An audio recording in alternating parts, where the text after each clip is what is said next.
5000 سال پرانی مسجد اقصیٰ اسلام کے 3 مقدس مقامات میں بلند مقام رکھتی ہے۔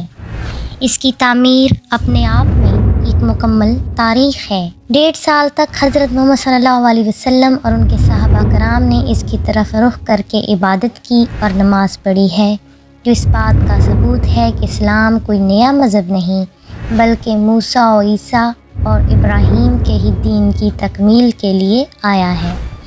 واقعہ معراج کے وقت القدس میں آپ صلی اللہ علیہ وسلم کی تمام انبیاء کو امامت کروانا ایک آشکار حقیقت ہے کہ القدس کی اسلام میں بے پناہ اہمیت ہے۔ یروشلم سے یہودیت، عیسائیت اور اسلام تینوں مذاہب کی وابستگی ہے۔ سورہ اعراف اور سورہ اسراء میں مسجد اقصیٰ کی طرف اشارہ کرتے ہوئے اللہ نے اس سرزمین کو بابرکت قرار دیا ہے۔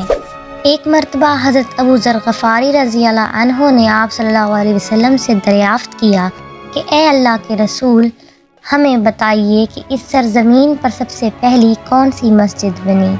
آپ صلی اللہ علیہ وسلم نے فرمایا مسجد حرام۔ پھر پوچھا کہ دوسری کون سی ہے؟ آپ صلی اللہ علیہ وسلم نے فرمایا مسجد اقصیٰ۔ آپ صلی اللہ علیہ وسلم نے دونوں مسجدوں کی تعمیر کا درمیانی عرصہ 40 سال بتایا ہے۔ بعض مبصرین اور مفسرین کے مطابق حضرت آدم کی طرف اللہ نے جبرائیل علیہ السلام کو بھیجا اور مسجد اقصیٰ اور مسجد حرام کی تعمیر کا حکم دیا۔ جب فلسطین میں بنی اسرائیل نے قدم جمائے اور ریاست کی بنیاد رکھی تو حضرت داؤد علیہ السلام نے بیت المقدس کی بنیادیں استوار کیں، جو بعد میں حضرت سلیمان علیہ السلام کے طفیل پایہ تکمیل تک پہنچیں۔ تاریخ اور احادیث سے ثابت ہوتا ہے کہ بیت المقدس کی تعمیر کا سہرا مختلف مدارج اور ادوار میں آنے والے نبیوں کے سر ہے۔ اگر مسجد اقصیٰ کی مکمل تعمیر کی بات کی جائے تو ٹھوس شواہد جو کہ اسلامی اور اسرائیلی روایتوں میں ہیں وہ حضرت سلیمان علیہ السلام کو اس کا کریڈٹ دیتے ہیں۔ حضرت سلیمان علیہ السلام اللہ کے عظیم جلیل و قدر پیغمبر تھے، جن کی بادشاہت کا ڈنکا 4 سو بجتا تھا۔ نہ صرف انسانوں پر ان کا رعب و دبدبا تھا بلکہ حیوان، نباتات، جانور، حتیٰ کہ جنوں پر بھی ان کا راج تھا۔ اللہ نے جنات کو آپ علیہ السلام کے تابع کر دیا تھا۔